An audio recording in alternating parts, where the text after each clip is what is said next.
in the future there's going to be more migration than ever. Now, this panel is within the conference that deals with participation of civil society in policy making. And I've had the pleasure of representing civil society in designing, implementing, and evaluating public policies, mainly in the countries of Eastern Partnership. My name is Petronijević. I present here Institute of Public Affairs from Warsaw. We decided to give three perspectives on this crucial issue. Perspective of Brussels, perspective of a Western Balkan country, Serbia, and Ukraine, a crucial neighbor of the European Union, which is currently negotiating visa liberalization. And not only do we have three countries, but we have three fascinating personalities. People who will tell you not only about what has been achieved, but what kind of dilemmas we are facing. And I want to pose one crucial dilemma, which you are acutely aware here in Macedonia. I was asked to prepare a press release for this panel, and I referred to the fact that early next year, the Council of the European Union is going to review the status of visa-free regime with Macedonia and Serbia. And I myself asked the question, how come visa liberalization, which was considered a success, now clouds are hanging over this? And what can we do about that? And I think Minister of Foreign Affairs of Macedonia has rightly hinted. It's not all about numbers, it's not all about performance, it's not all about benchmarking.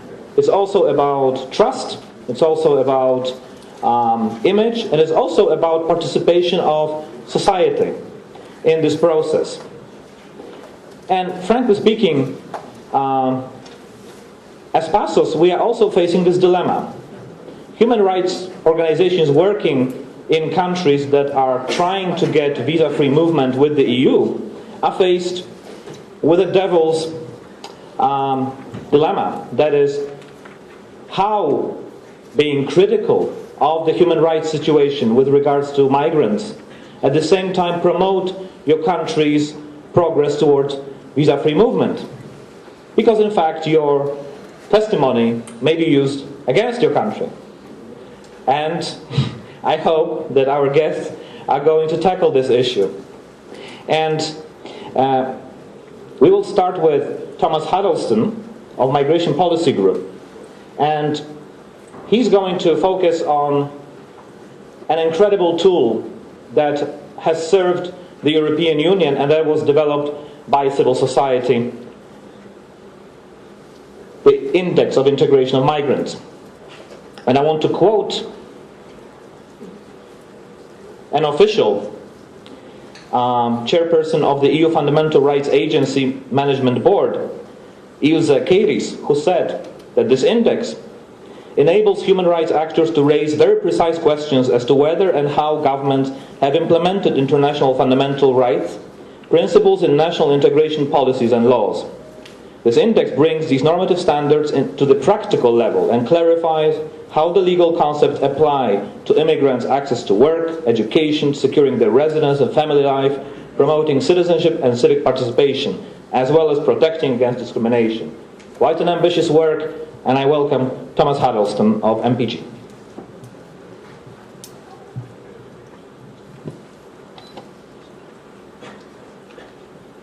All right, thank you very much, Piotr.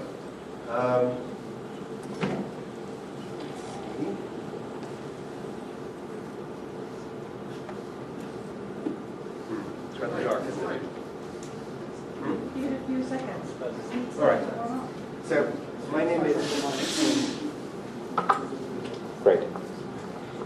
Good morning, everyone. My name is Thomas Huddleston. I'm from the Migration Policy Group to present you this index, which I think will address a lot of the key questions for our panel, which are about how do you monitor policies and their implementation, Also, how do you use policy monitoring as a way to open a broader discussion on these issues?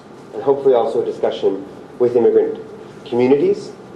This is a tool which has brought together a very, very big civil society network. I include the logos of our partners from countries here in the region. Now, just in case you don't know the Migration Policy Group, we've been around for quite some time. We're based in Brussels, but we work transnationally with actors at the national level or at the local level who want to promote more inclusive societies. How do we do that?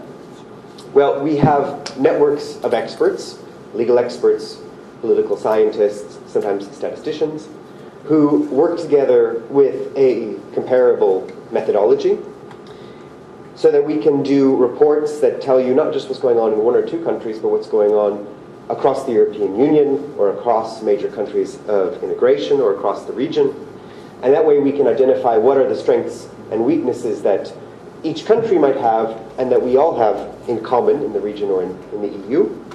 And what kind of recommendations would we make at the national level, but also for some of these European standards that are in development. So as you see, we do analysis, comparative analysis, but we often do it in partnership with actors who can promote change, be they governments, international organizations, intergovernmental organizations, local organizations.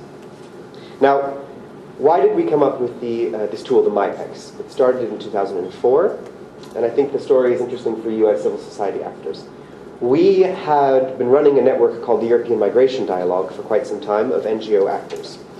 But as many of you will know, when you get into European settings, you waste a lot of your time, and you don't really understand the other people around the table, and you don't really understand yourself. What do I mean by that?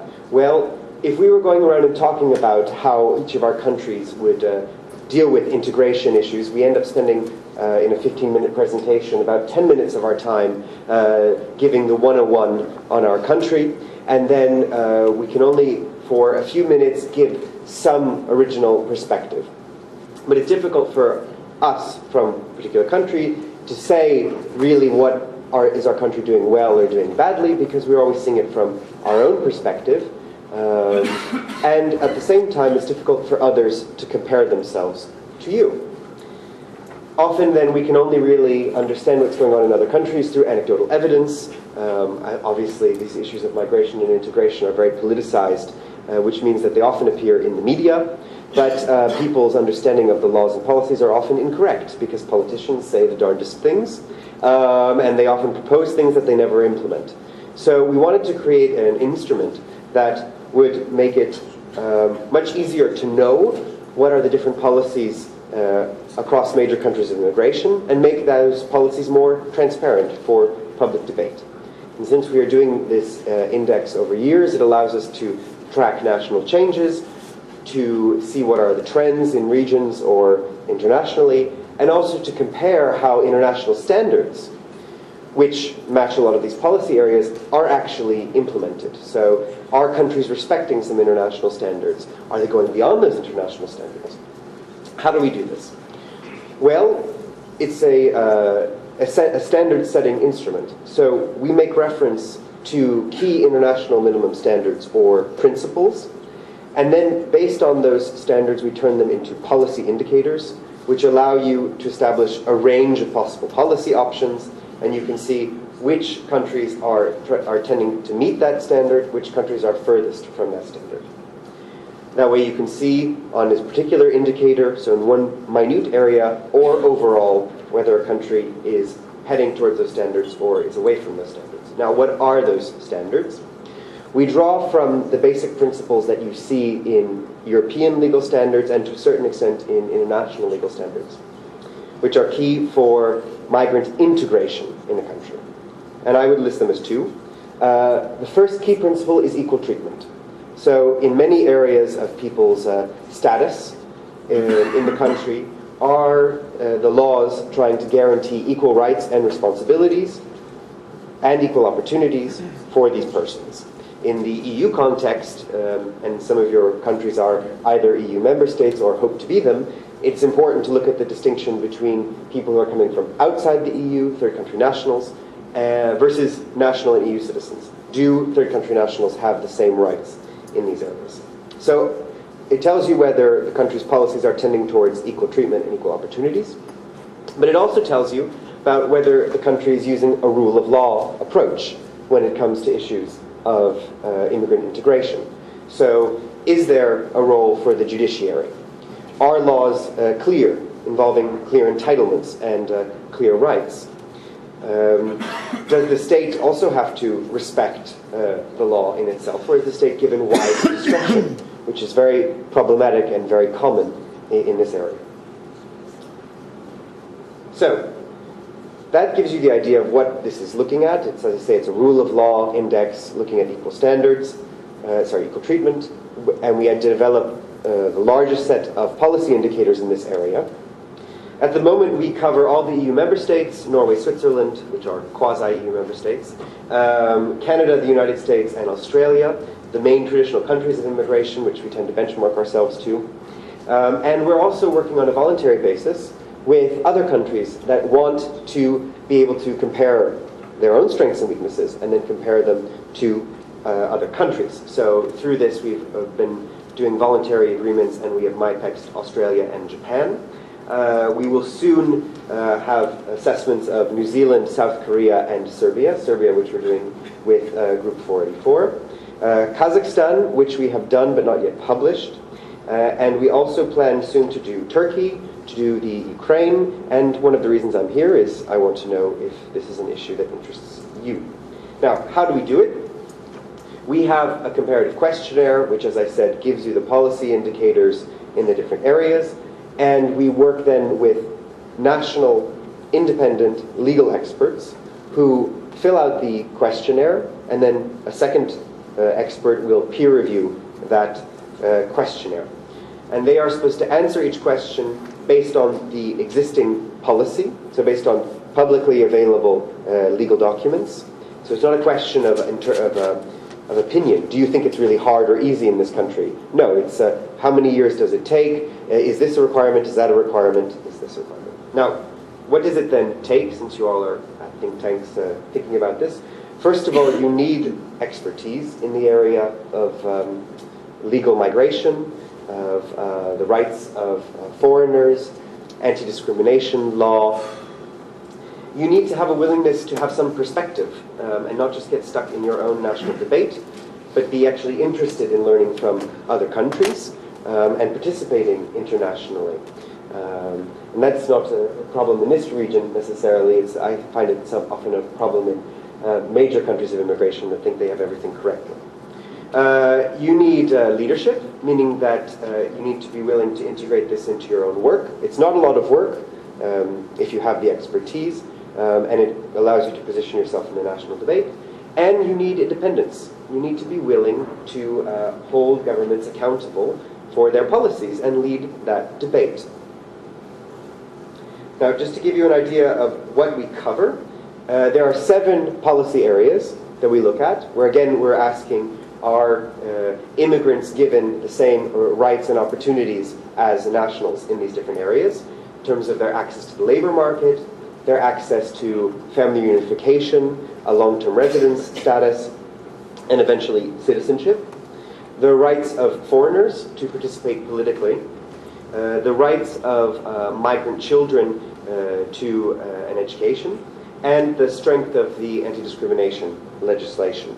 In each of these 7 areas, we then have overall 148 indicators, which are spread throughout, and we aggregate those indicators together to measure particular concepts, as you see, like how strong are the consultative bodies? Are there targeting policies that are targeting the needs of migrant children in schools? And then in each area, we do a simple average of those 4 dimensions to give us the average for each area. So I don't have a lot of time, but I wanted just to give you a bit of a taste of what the results will tell you. I have a few copies of the index if you're interested. But this is then the results overall. So, and it's a simple average of the 7 areas that we think are critical for immigrants' integration. And you can see that countries tending more towards the rosy, I have a rosier picture, are those where immigrants are generally granted equal rights and opportunities, and those which are a bit darker are those where immigrants face more significant legal obstacles to their integration. You can see the trends or the particular countries, but I want to give you an idea of the overall conclusions that we come from this. First of all, we conclude that political will counts more than the history of immigration. So it's not as if the older countries of immigration are those that grant the most inclusive policies. There are a number of very new countries of immigration which have very rapidly adapted their legislation in order to benefit from their recent waves of immigration. Portugal and Spain would be key examples of that. Second of all, through further analysis of MIPECs, interestingly, we find that the inclusiveness of the policies are related to public opinion. There's often this thought going around that everyone in Europe nowadays is a bit skeptical of immigrants and generally would want to restrict their rights. But from what we've seen from European surveys, countries which have more inclusive policies are also the countries where the population is more likely to say that immigrants should be granted the same rights as their own citizens. These are also the countries that tend to be more open to work migration. And now, I'm not saying that public opinion necessarily is leading the policies. It can be the other way around, but I don't think that we can argue that populism is one homogenous response coming out of European peoples, and our policies must adapt to that. Thirdly, we've been monitoring policy change since 2004, and what we see are that there are not radical changes in countries' policies. People think this because politicians talk a lot about making radical changes to their policies, but they don't. Why is that? It's because policy change takes a lot of time. Second of all, most policy change only happens in response to perceived problems that need to be corrected. This is not an area where people usually come up and make an ideal way of dealing with citizenship and residence and anti-discrimination. It's usually incremental and reparative. And thirdly, the drivers of policy are often not data or evaluations. Where changes were made, we asked our experts, why was the change happening? Mostly it's based on the perceptions of authorities or on electoral promises. Related to that, we see that the strength of countries' anti-discrimination laws are related to the general public awareness of discrimination. So perhaps surprisingly, countries with stronger anti-discrimination laws are also countries where people think that discrimination is a problem that needs to be addressed in society. We also see from further analysis that a lot of these policies do matter. So restrictions to family reunification or restrictions to access to citizenship will decrease access to citizenship and family reunification. It's not just a question of people's willingness, it's also that legal obstacles are effective. But in other areas, countries are adopting more ambitious policies, like more targeted policies to help immigrants get jobs or to help children achieve, where immigrant children or immigrant workers have greater problems. So countries with higher unemployment rates or with higher rates of early school leaving among migrants are the ones that have the more ambitious policies. Again, it's very fun to go through these results and challenge a lot of the assumptions that people have in the policy debate. One last key finding, which is relevant for countries that are already EU member states or not, are that we found that the national policies in the area of integration are more similar across countries and stronger, getting higher scores on the MIPECs, where we have binding EU law. So here I give you the comparison in orange between EU 12 member states, so member states that have exceeded since 2004, and the EU 15.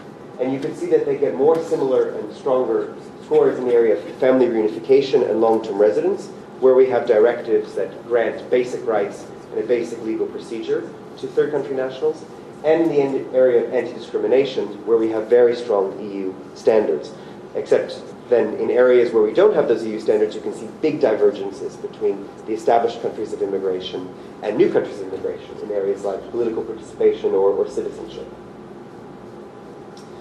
So just to wrap up, this is a tool that's being extensively used. We do debates in every country that we organize with our national partners.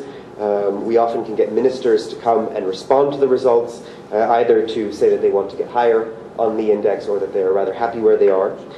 These are, of course, positive examples of countries where ministries want to believe that their policies are aiming towards equal treatment. But it's also been helpful to use this index to hear what are the justifications for unequal treatment, to really get a greater public awareness of what are our integration policies trying to achieve. So here are two examples where, of course, in Austria, which is lower on the index, you have the government saying, well, Sweden is a completely different place than us. They have a completely different idea of integration.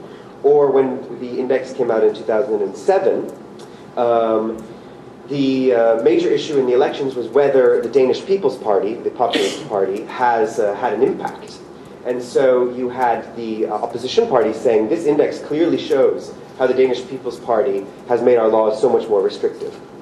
And you had the Danish People's Party saying, this index clearly shows what a great impact we have had on the legislation. And you had the Liberals and the Conservatives who've been partnering with the Danish People's Party who did not want to talk about this issue at all.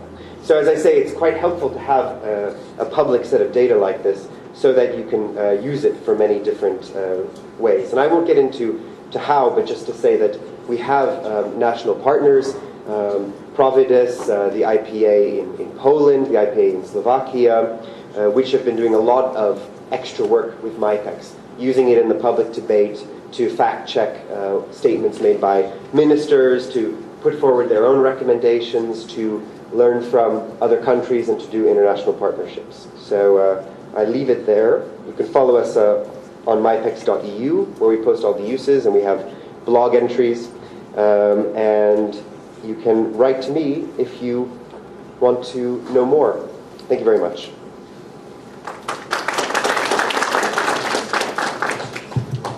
Thank you, Thomas. And I may say from my own personal experience as one of the collaborators, and that first of all, it's always useful to bring the MyPEX score to the government, and they are probably going to be happy in Poland to see our country move up a bit, thanks to introducing a new anti-discrimination bill. And this really works because we can show in the presentations the progress made so far, and also the specific gaps where the government is failing. You might ask, okay, we have the EU and Eurostat and so on. I think where MyPEX contributes are the qualitative issues, are the issues of actual access to employment, of how long it takes to get a permit. And MyPEX is done not by officials, it's done by experts who either interview officials or request independent data, and also who know migrant issues firsthand. However, I want to also bring up the statement made by Cecilia Malmström, Commissioner for Home Affairs of the European Union, who said that over the years, MyPEX continues to be a valuable tool for mapping and assessing existing integration policies in the European Union. So in fact, the Commission itself is using MyPEX as an input, because it doesn't have some of the data we can provide as civil society. Okay, now we are moving to a person from a country that is just joining MyPEX, from Serbia.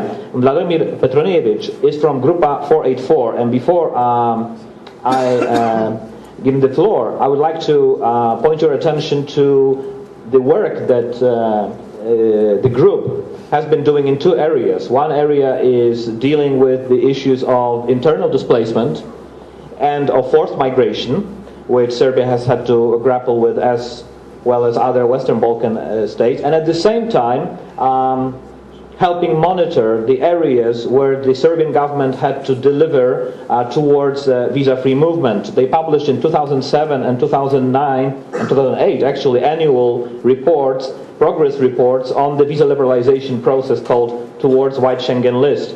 And for Vladimir, I have a focus question, which is, how do you see the change in the forms, in the objectives of your work as civil society organization once Serbia has been granted visa-free movement? what kind of issues are on the agenda now, and also how do you feel we should respond to possible threats of reintroduction of visas? Okay, thank you. Okay, thank you very much for this introduction. First of all, dobar dan, good afternoon. I would like to thank to the organizers for the invitation and for the chance to speak here today. Of course, you asked a lot of very important questions. I have to say at the very beginning that visa liberalization is huge success. Actually, it is the most important success which Western Balkan countries have been achieved in the process of EU integration. And the role of civil society was actually crucial, because civil society organizations in Western Balkan region have initiated the process. Then we monitor the process. Then we recommend everything what should be done in the process of visa liberalization. And at the end, result was there. Visa-free regime for all Western Balkan countries. And I believe that Kosovo will join this list as well, because it is not sustainable that only people who live in Kosovo cannot travel without visas. And of course, now we are in the situation, and you at the very beginning of this panel said that maybe we are faced with a failure. Actually, I think we are not. If you look, for instance, statistics, more than 2 million of Serbian citizens have passports. And we have a problem with a number of about 10,000, between 10 and 14,000 in 2012, of those who actually seek asylum in the countries of, in EU countries. And of course, this is a very big issue in Europe due to several reasons. And I believe that countries of this region have the responsibility to reply why this happened. Our research showed that these asylum seekers are actually economic and social migrants. So they use the procedure in European Union to get some kind of social support and stay during the winters, because they do not have appropriate conditions in their countries of origin. And that is something what this government must reply on. We asked our government if the economic and social reasons are predominant, because there is no systematic abuse of human rights in Serbia in this moment, why the Ministry of Interior is the only state institution which provides answers on this issue. What about Ministry of Finance and Economy? What about Ministry of Social Affairs? What about national minority policies and European funds which were, used to develop this kind of policies? What will be economic and social perspectives of this country? And there is no actually answer at this moment. If we want to keep visa-free regime, then we have to have a dialogue between our governments and European Commission, because European Union has its own part of responsibility in this process.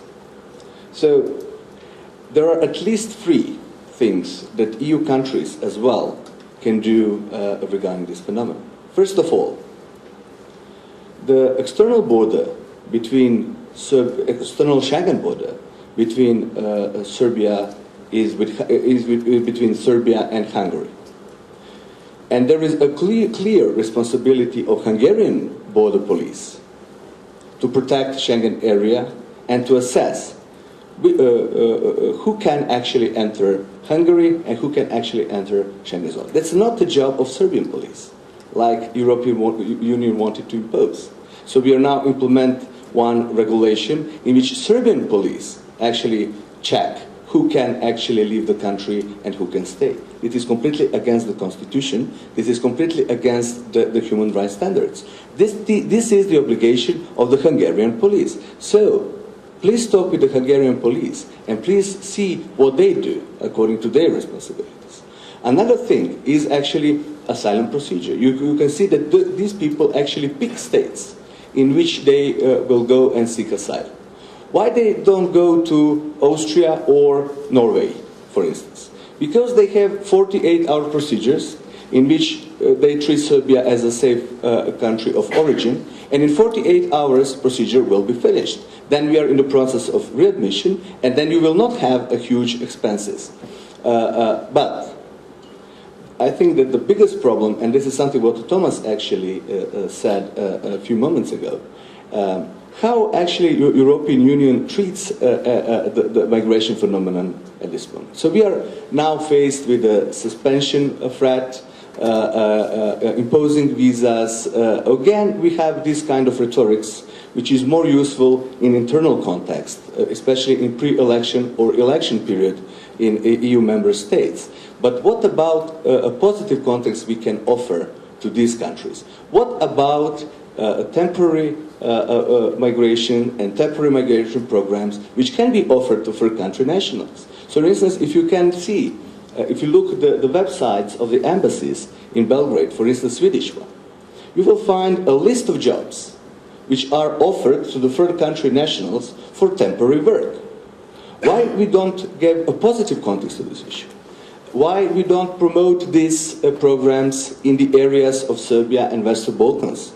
If the people have economic and social needs, then you can actually offer temporary jobs. People will go through the legal migration channels. You cannot be so restrictive in asylum policy and be so restrictive in other forms of migration policy and expect to control or to manage migration phenomenon. Actually, this is not something what is possible. And of course, in the context of Serbia, I would say that generally speaking, migration phenomenon is quite paradoxical. So you have asylum seekers from Serbia, the people who seek asylum in European Union, and you have a constant increase of those who seek asylum in Serbia. From Asia, from Turkey, from Middle East, and so on and so on. So if you compare statistics in this area, you will find out that the number of those who actually expressed attention to seek asylum in Serbia increased 6 times than in 2010. So actually, we have this phenomenon as well. And the topic of this panel is, of course, and mobility. As a very important issue. I must say that we are faced with a phenomenon, of course, of the brain drain, which was very present not only in 90s, which is present even now after democratic changes in Serbia. And of course, mobility is a very positive phenomenon and is a very positive institution. But the question is, do we actually have mobility between actually the Western Balkan countries and European Union in the context of migration brain drain policies?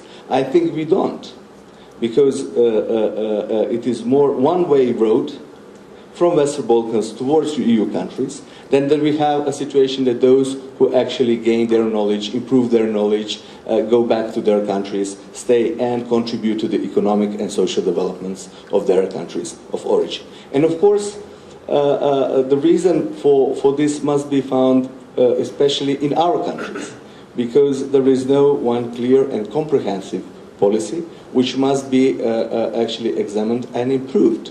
So the civil society organization, and I can tell you that we are speaking, that I speak not only on behalf of Grupa 484, then our partner agencies from Western Balkan regions have a very clear message, and what we actually think that it must be done to contribute actually to mobility, but as well to promote this kind of brain circulation policies.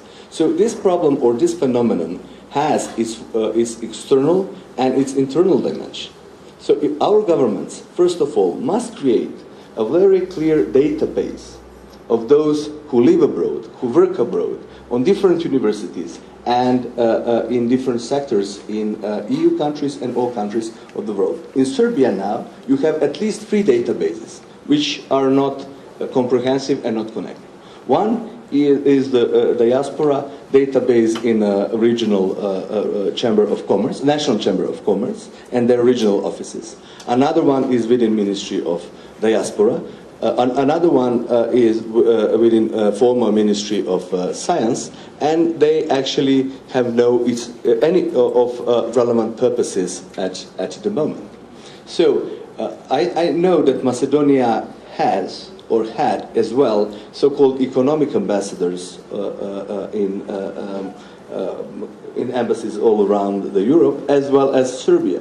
So one of their duties should be to contact of these people and try to establish any kind of contacts and offer concrete programs which would actually connect our countries with this diaspora. We live in a world when physical return actually is not always a prerequisite for social and economic development. So we live in the time of IT technologies, video conferences, Skype, internet. So a clear plan which will allow us to use knowledge of these people and through these technologies actually is one of possibilities that we can have. And of course, from the part of internal dimension of the issue, I would clearly emphasize the problem of economic and social situation in our countries. So you can imagine one scientist from Serbia, a medical doctor, who live in Berlin and work in great laboratories where he can actually do scientific research. And now he or she must come back to Serbia, where there is no minimum of standards of doing this kind of research. So, individually, he would like or she would like to stay and to continue to work there. What about salaries as well? So actually, economic and social conditions are a big obstacle for efficient return. So our countries as well must show institutionally that they are ready to support this kind of programs. We suggested creation of the office within the cabinet of the Prime Minister or even the President of the Republic, who will have a chance for the top of the state pyramid of power actually to be involved in the processes and to coordinate the work of other ministries responsible for this. Of course, we will see whether this will actually happen.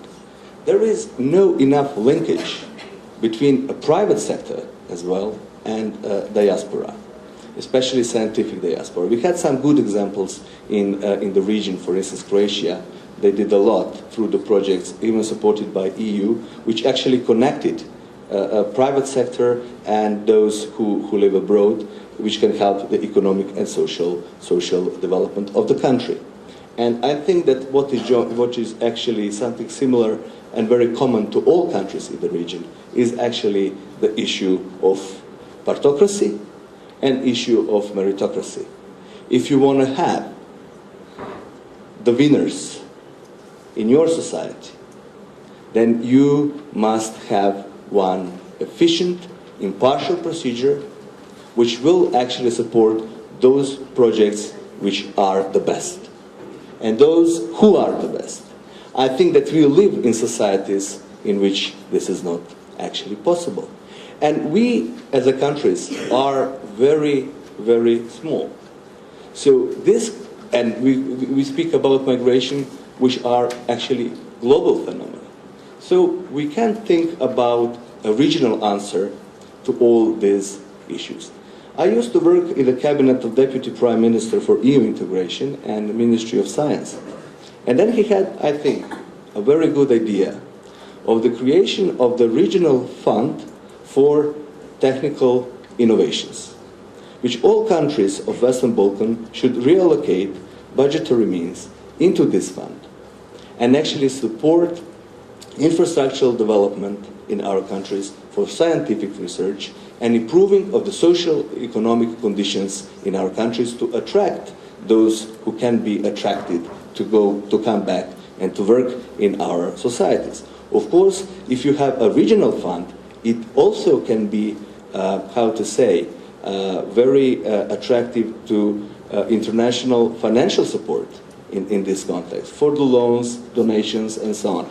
Because I truly believe that at the end of the story, we will have to open a dialogue with EU countries as well. Because if we have a brain drain and not clear mobility of the people, this will affect in the future our economic and social development and our readiness for EU membership. Thank you very much.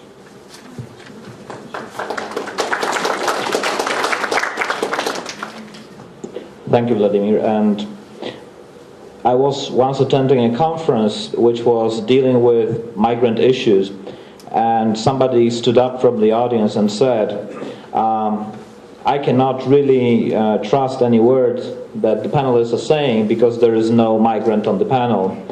This time we are not making this mistake. I've known Dr. Mridula Ghosh for a number of years.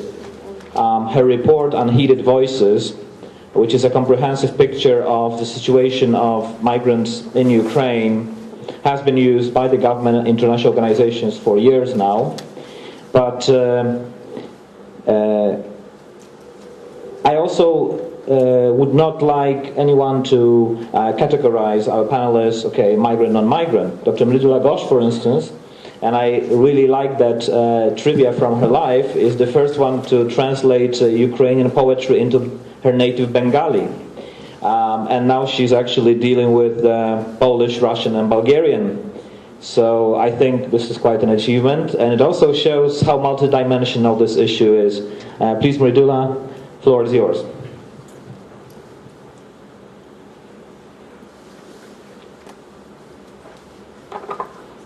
Good afternoon, everybody. The issue which I will present today is quite far from poetry. It's all prose. However, I would like to treat it from the point of the human being. Migrant, non-migrant, policymaker, implementer, whoever, lawyer, uneducated person, documented, undocumented, irrespective of that. And I love really indices, index, because I was associated with the Human Development Report for a number of years in UNDP when I had worked there. So I would look forward to some migration index for Ukraine in the future. And in my very small presentation, which I will not finish, but I'll just show half of it, the reason being the time constraint that I have is... It's lunchtime, that's why. All right. Mobility, integration, and participation, three very key words which should be interpreted in the context of Ukraine. And therefore, I just wanted to look at these slides. The slides are very indicative. I don't want the whole attention to be on the slides, but rather on the analysis that we can have interactively. This was part of the big country called Soviet Union. And in 1928 we had Stalin introduce the system of propiska, which meant a passport-based registration, and for people cannot move within a perimeter or radius of about 30 kilometers. And that was even prevalent for foreigners. Foreigners coming to the Soviet Union needed an internal visa to travel from one part to the other. So it was control of migration, top down. Soviet Union broke. What happened to propiska? It existed in different ways in different republics. I cannot say about other republics, former republics and countries, but about Ukraine I can say propiska was changed into registration just in the beginning of 2001. It took a number of years. And it has caused problems because you need a registration to a particular address, which definitely makes all kinds of gray arrangements. The gray economy and the gray migration and the gray market, everything operating in parallel. An ideal situation for big, medium, and low level corruption. From there, the registration process, yes, it's not compulsory to stay in the place you are registered. Sometimes you don't even need the registration for a certain period of time. In 2005, after the Orange Revolution, the authorities introduced visa-free regime for citizens of EU, North America and Japan and Australia and New Zealand. So that was positive because you could have a lot of people come in and, stay in the country for at least a minimum of 3 months and perform some important work or just come for tourism and then leave. However, this issue has been changed just last year. Recently, if you stay for a longer period of time, you have to go through a big procedure, and that the authorities have started telling all the expats, all the migrants, and whoever has to go through all the procedures, quite a cumbersome one. Now, recently, the government also adopted a decision of introducing biometric passports. Now, all these measures are more from the government angle to exercise more control of individuals. That's how the public is perceiving it. And, of course, additional expenses for people. To get these passports, you have to pay, and that pay will be some. My colleague is here, and she can confirm. Mobility is there. People in Ukraine move all over the country the way they like, irrespective of all these nuances. However, the mobility from Ukraine to other parts of the world is a little bit limited. And in that I will come later.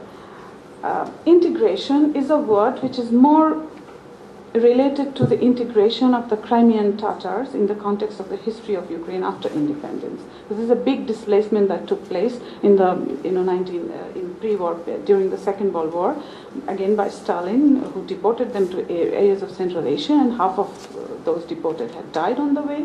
And so this historic, crime which was made, it was the indemnification has not been completed because we have a lot of problems. The internally displaced Crimean Tatars had faced after their return to Crimea.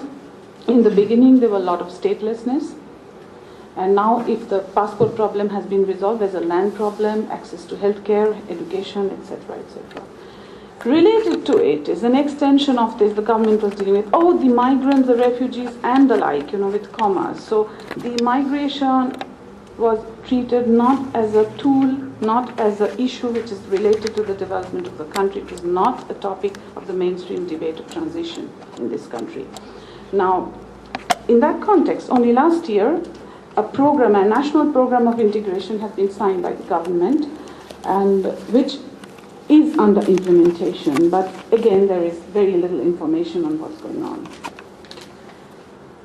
Signing agreements from readmission to visa simplification is another thing. It's the EU-Ukraine relationship that is going on. Is that Ukraine signed the readmission agreement, and then the Eastern Partnership also is part of that. Readmission was one of the conditions, and the visa liberalization or simplification is the deliberations are going on. So in these three terms, the policy debate in Ukraine centers around all these issues. Now, the problem areas I'll point out, and it's no news because most of these areas are known that in Ukraine we have these problems. You don't have data. For example, when we had to go and do this piece of research, I have just a limited few copies of this, which Piotr mentioned, that this was to give voice to those voices which were unheeded. Definitely we went to several parts of Ukraine, and I will illustrate in some slides. The existing legislation that is there, it's not enforced. So even if you have very good legislation in place, almost always, if you don't have it implemented, you really can't make what is happening. Now, this, is correlated to the commitments, international commitments Ukraine has, and very, very acutely it is visible in asylum and, deportation issues, because, often we have had asylum seekers being deported to the countries of origin. And in two cases, the latest cases, there's been a big media row over it, with Rozvozhayev from Russia being returned, and in fact he was kidnapped from Ukraine's UNHCR office's territory and taken to Moscow. So, and a crucial thing is the academia, civil society, and policymakers are not interlinked into this debate. Each one is discussing them separately. Like, the academics separately, the civil society people in the bazaars and in the, the levels of our, our counterparts who, the survivors of different hate crimes, they are talking themselves, police talking their own way. So there's no dialogue between the sectors. And of course, it will be also not new for you to know that there is a growing level of xenophobia, anti-Semitism, and racism, and I'll come to it as an aftermath of the Ukrainian parliamentary elections that took place just 2 weeks ago. Now, a quick review of all the migration trends and policy responses that Ukraine has been doing, because there is a trend and we just responded by a policy. It has not been that a political will has given rise to these policies. It has rather been there's a challenge and you have to do something. Otherwise, you have to do something. So there's a population decline. In response, what the government does is supports high birth rate, increases by tenfold assistance to mothers, and that doesn't help. It further goes down. Immigration is, the 2 to 3 million is unofficial, and this is a point of speculation by many politicians. And there's no particular document which shows, like my colleagues pointed out, that there's work permit or, how to use the existing labor force, the diversity capital, as we call it, because essentially the migrants community is a diverse community which can be used. There's no way, So, and visa-free regime for these countries, which has been a very positive step. Some accession to international treaties have taken place, starting from refugee conventions and many others. I'll tell you about two data which I'm just giving is 2008 and 7, because the data are not available. Whatever I could get from the Ministry of Interior is that this data is the undocumented migrants, because it was obtained through a different, in a different way, not directly. You cannot have the undocumented people's data. But you will hear that millions are there. We can't find them. But it is really impossible to find out those millions. And in this migration that Ukraine says that it is the third country, the third highest migration level country, almost 90% of the migrants are the ex-citizens of the Soviet Union. This is also true, So the borders, the CIS, CIS has porous borders. They don't need visas. So people come and go, and 90% of those, the statistics shows, they are not really those migrants who will come for asylum applications or economic migrants or people from Asia, Africa, and other parts of the world. Therefore, the bulk of the debate was on that, let us stop this illegal migration, because this is a menace and this is a first problem of migration in Ukraine. Has been for 1 decade at least. And for that, the EU assistance that was called for was to the equivalent of 30 million or 33 million euros was spent on building shelters for temporary migrants. And their numbers are not that big, To us, it seems that a lot could be done if we had managed, to raise these issues a bit earlier, so that, different ways could be found to address other issues and the money better spent. Now, another very symbolic thing is the census. I want to really point out your attention to this, because the census data is important to ascertain how many migrants you have in your country. For decades, Ukraine is, I would say, to be softly, that not serious on this issue. Last Soviet census was in 1989. After that, Ukraine had a census not 99. It was postponed because of the presidential elections in 2001. Then these data remained almost I am comparing the data of the two censuses. Now the next census was supposed to be on 2011. Again, the census has been postponed. Again, one of the reasons was lack of funds and the elections.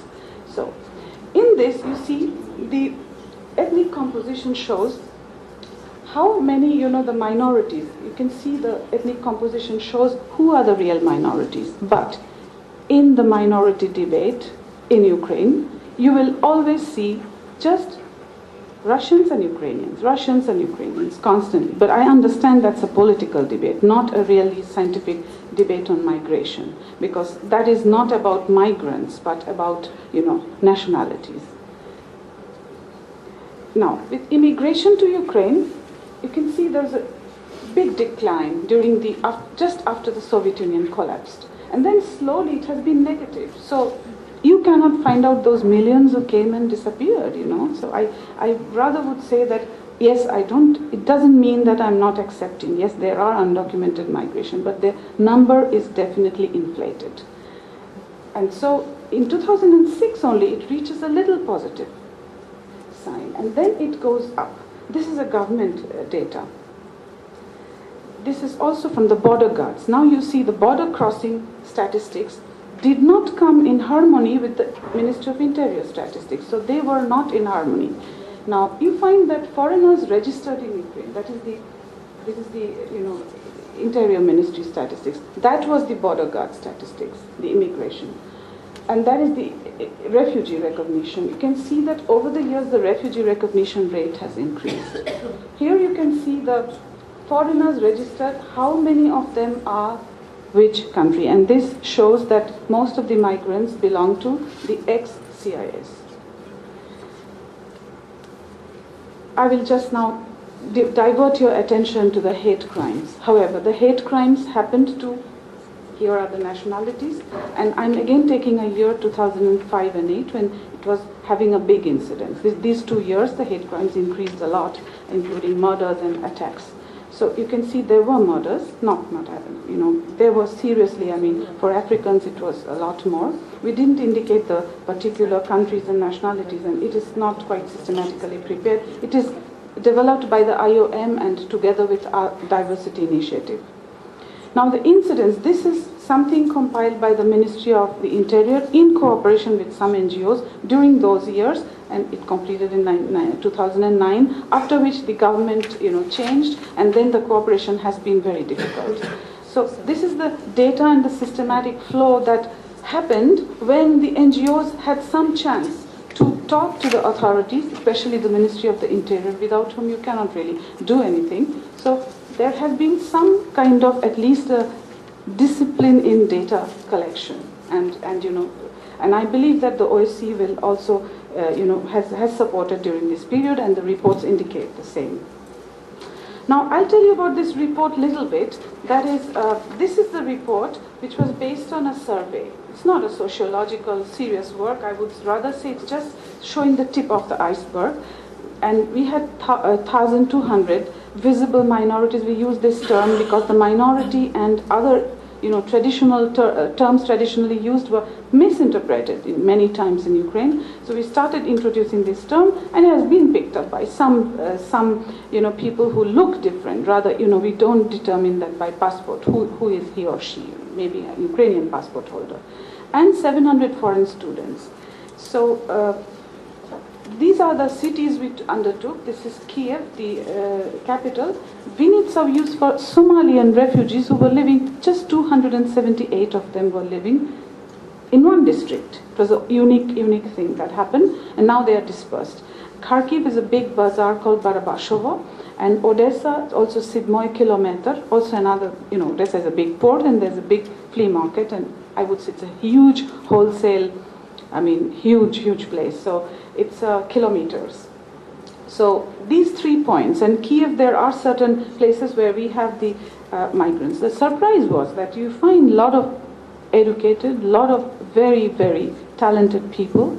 They have set up these were the coping mechanisms for their existence, and I would say that a lot of Afghani businessmen, small businesses are there in the bazaars, including one that was opened by the former deputy minister, who couldn't find a better implementation of his skills. This is what I'm pointing out, the integration level is quite low. The coping mechanism is there. Yes, the person didn't die out of hunger, but was this the thing that the person who came to the country could have been much more useful for Ukraine in many other aspects? There are doctors, there are computer experts, people from different countries coming, and they are staying there. There's a huge Vietnamese community who are prospering, who have started making different businesses, and there's a huge pagoda in Kharkiv. They call it the biggest pagoda, Buddhist pagoda in Europe. Kiev, by the way, I learned, has one of the biggest mosques in Europe, which was opened a year ago. The data composed of this and the year of arrival, I'm just splitting just a quick look at it. I don't want to say. And the undocumented persons in this data were just Kiev 41, Odessa 31, and Kharkiv 15 constituted. So in Kharkiv, we have a bigger level of legalization. I would say that number of foreign students coming to Ukraine. This is another thing that should be also noted. That, you know, today it is about 80,000. And we had also foreign students, and the level of their splitting into gender is indicated. Are these migrants a fiscal burden or not? You know, so we have just showed that, you know, they are really a diversity capital. They could be used, but the government is not using them. A lot of revenues they bring a lot of skills, but unfortunately these things are not used. Human rights awareness of them. This is a very, very important aspect. Is the human rights awareness is very low because they don't know what are the rights and rules. No one communicates with them. I would say that challenges and opportunities that were lost and not very well used are like the widening of the immigration debate is very much necessary to include it in the development agenda of the government. We had a chance of the Euro 2012 Championships jointly hosted with Poland and offered a lot, but this did not lead to the use of the diversity capital. Also, you know, I believe that the latest elections results have shown that the extreme right party has gained more than 13%, and also the extreme left, the communists. So there will be a big debate, and they both agree on this, that, you know, Ukrainians are not getting workplaces, all are being taken up by other people. So this is going to increase, and together with it, xenophobia, anti-Semitism, and Romophobia and other things. So we have to factor this into account when we are talking about the further negotiations between Ukraine and the EU, especially on visa liberalization. And I want to just point out one small aspect is, if you intend not to liberalize visa and penalize Ukraine, that will also be not healthy, because ordinary Ukrainians, the more they would travel to Europe, the more prone they'll be more ready to change their country because of exposure and because of being in an open society. And therefore, I believe that these factors should be taken into account. On the other hand, we have to very seriously consider the level of transparency and the accountability of the government. So with this I will close, and I will probably leave you with that and answer your questions later. Thank you.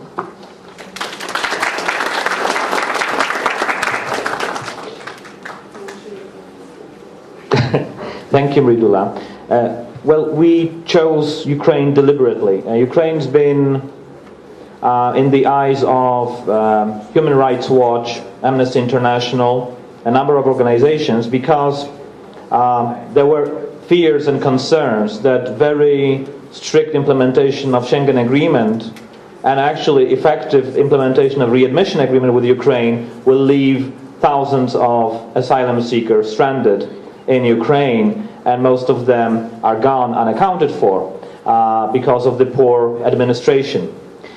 Now, this is becoming into a bigger issue because in Passos we've been observing, together with the so-called Visa-Free Europe coalition, the progress of various countries of Eastern Partnership towards visa liberalization. And I personally have gone to Brussels to listen into the Eurocrats' opinions as to what impact might have the deadlock of talks with Ukraine for the other countries. And my personal opinion is that it might be damning. That is, it might be very difficult for anyone to get visa-free movement if relations between EU and Ukraine deteriorate significantly for one simple reason. Yes, most people will agree that it's unfair that successive applicants, such as, for instance, Serbia and Macedonia, compared to Romania and Bulgaria, Romania and Bulgaria compared to Poland, Czech Republic, and now Ukraine and Moldova compared to the Western Balkans are having a tighter walk, a more difficult conditions. But it is also true, as you could see, I think most of you, when I looked at your faces, you were looking pretty grim. I've been working for 10 years in Ukraine. You can be even more frustrated when you go there, because things are not improving. Things are getting worse. And so there was a reason why EU member states pushed the Commission to introduce a really big homework for Ukraine, which is rule of law, impartial courts, separation of powers, fighting corruption, civilian character of border services and not military. Okay, the list is long. You can see. We are talking European values, and I may say that it's not only the question of Ukraine being the largest country, it's also the question of Ukraine hosting more migrants than probably all the other Eastern Partnership countries taken together. Really, hundreds of thousands of people are living there without protection. And so, at the same time, I want to finish on a positive note. Mridula's organization was successful in putting a stop to murders and hate crimes, the wave of those, a couple of years ago. They wrote a letter to President Yushchenko. And the letter was called "How to Make Ukraine the Most Livable Country in Europe for Migrants." And I really like the title. You know, inside you had 11-point plan. Okay, start investigating crimes, accept people's testimonies, and so on. A lot of processual things. But the fact is that President understood that this is about the image of the country in Europe. And really, Ukraine is now struggling, and I'm using Ukraine as an object lesson for the other countries. There are international organizations resident there, there are migrant organizations, and there are non-governmental organizations, and these are the stakeholders to which the EU is listening. So no government report denying those things that Mridula is saying will go down now, which I think is some kind of achievement. Now, in PASOS, we produced 2 manuals, which I would like to advertise. One of those I wrote myself, so it's even more pleasure. But one is called The Right Approach to Europe, and the other one called The Road to an Open Europe. Both of them have 2 parts. First part is for you to know what the Council is doing, what the Parliament is doing, at what stage should you go with your policy proposals, how to be most effective in doing some informal advocacy. And second part, and that's what I personally believe is very crucial now, is how to take this independent, critical, but supportive stance towards your government. How to be a partner to the European Union. And I think it all starts from one question. Do you believe you are needed? In Europe, we do. We do believe that we need an independent voice. There is a trust crisis with countries neighboring the EU. And I think that for you, it's very important to provide, maybe using MyPEX, maybe using PASOS, creating databases, maybe referring to media, but to give independent verification of the data provided by the government, and also broadening the agenda. Let's not stick it all to, shelters, border infrastructure, jails. Let's move it into the more civilian, more friendly areas. And I think this is the task we've been facing in Poland, in other EU member states, and now it's your turn too. Thank you so much. We are not going to have time for the discussion because there's lunchtime, but all the speakers, I assume, will be more than happy to answer your questions, and they are staying for another day. Thank you.